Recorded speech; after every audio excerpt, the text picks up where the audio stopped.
तो अस्सलाम वालेकुम, जय हिंद, जय भारत। दोस्तों हम चोट तो लग गई है हमारे खजूर तोड़ते में। ये अंगूठा सूज गया है दोस्तों, इधर भी फूट गया है झाड़ से।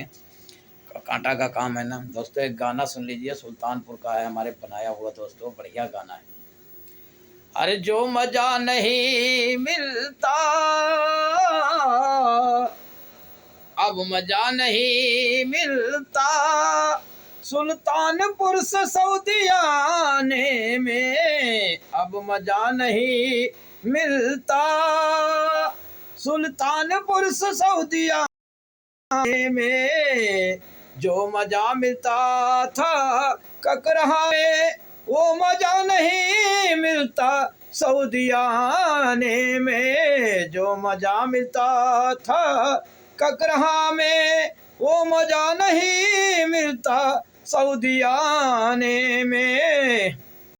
अरे घूम घूम चाय पीते थे भदहरा में, अब मजा नहीं मिलता सऊदी आने में। घूम घूम चाय पीते थे भदहरा चौराहे पे, अब मजा नहीं मिलता सऊदी आने में।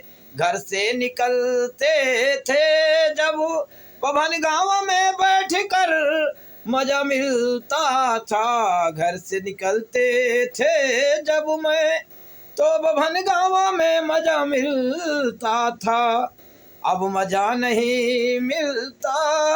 अरे सऊदी आने में अब मजा नहीं मिलता। अरे दूर रह के जीने में अब मजा नहीं मिलता।